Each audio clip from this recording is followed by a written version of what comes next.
Вот выдали сейчас им четверостишие. Нужно выступить 1 сентября, поприветствовать первоклассников. У меня ребенок с высоким уровнем рефлексии сел мне вечером и сказал: мама, я это рассказывать не буду. Я могу выучить, но рассказывать не буду при всех вот этих вот людях, которые там будут присутствовать.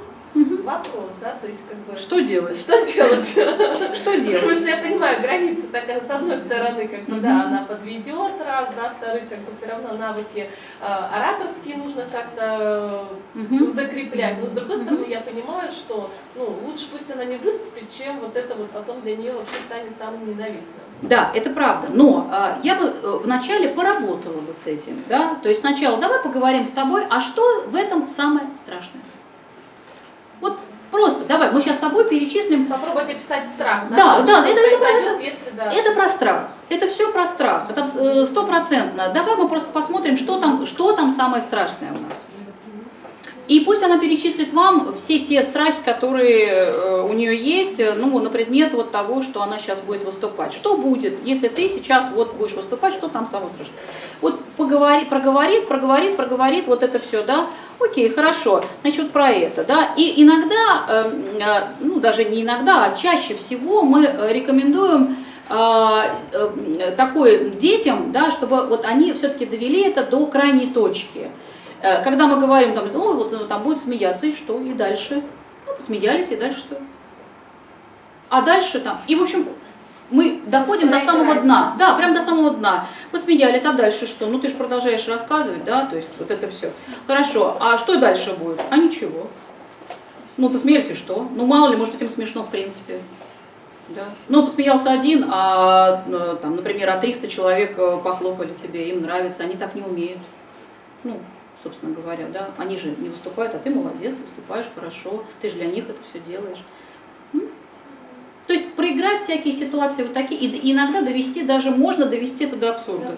Да. И что тогда, и тогда, то есть мы вот в этом методе как бы работаем как раз. Когда да? это закончится? И когда, да, и что тогда, в общем, это может дойти прям до того, что ребенок рассмеется и скажет: да нет, мам, действительно, выступишь, ну правда, это какая-то ерунда у нас получилась, действительно. Ну вот особенно у кого действительно вот эта высокая степень рефлексии, да, и кто такой с эмпатией, да, то есть чувствует. Поэтому я бы все-таки не торопилась, а все-таки немножко с ней проговорила вот эту историю. И потом сказать: ну хорошо. И очень важно, знаете, убрать важность. Важно убрать важность. Ну смотри, ты как хочешь, ты можешь это не делать, но на самом деле было бы здорово. Вот можно Александру Борисовну спросить, как она разговаривала с ребенком своим, когда от зимнего спектакля, когда она согласилась только продавать билеты, но не участвовать в этом спектакле, и уже к весеннему она уже все-таки взяла роль. Спектакль не состоялся. Но роль-то она уже взяла. Вот как вы с ней шли по этому пути? Выступила и на презентации тогда, на проекте, то, что она тоже не делала по первенству. На самом деле, мне кажется, что Лиза, ей нужно знать всех. Ей нужно вот чувствовать всех вот, аудиторию. То есть она по первенству, когда была... Контроль. Да, контроль. И ей нужно действительно понимать, перед кем она выступает. А здесь новые дети. Я боюсь, что у нее и на этом еще сыгралось. Потому что тогда, когда мы... Она быстренько оценила. Я перед этими всеми людьми. Перед этими всеми людьми, вот поэтому. Перед этими всеми. Немножко надо.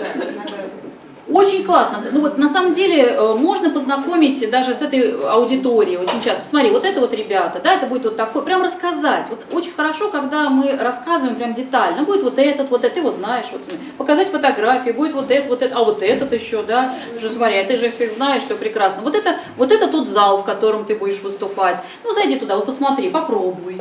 Да, не то, что там тебе надо выучить, конечно, это шок. Вот сейчас я вам скажу, вам надо завтра рассказать стихотворение перед большой аудиторией. Да, у каждого сейчас будет тревога, наверное, да, и волнение, ну как это я сейчас уже, когда? Ну вот, это что, вот, у взрослого человека это возникнет, а у ребенка тем более. Ну, у осмысленного ребенка. Есть те, которые говорят: хорошо, да, мы выйдем, и вот, да, все рассказывают, да, все. Но, как правило, уже в возрасте 7-8 лет там уже все работает у нас, да, мы уже все понимаем, сопоставляем, у нас уже есть какой-то опыт, и, собственно говоря, уже тяжеловато будет вот так вот выйти. Ну, есть всякие разные, да, там нюансы, да, как можно это преодолеть дальше, вот, как справиться. Я вспомнила по поводу того, что у нее хорошо еще работает Виктория. Ну, есть они с Викой дружат, они две подружки, и если Вика идет, то, в принципе, Лиза пойдет вместе с ней. То есть, может быть, еще с этой стороны подойти. Понятно, что это не решает как бы проблемы, но это может быть. В этом смысле я все-таки порекомендовала, чтобы она самостоятельно, да, сталкивалась с этим вопросом, потому что как раз вот здесь надо избегать вот этой вот палки-выручалки, да, потому что она должна сама. Самый лучший опыт преодоления страха – это свой собственный. Если будет кто-то, если будет там кто-то помогать, это, к сожалению, не будет ее опытом. Она все время будет за это хвататься, да. Но если поначалу, то ничего.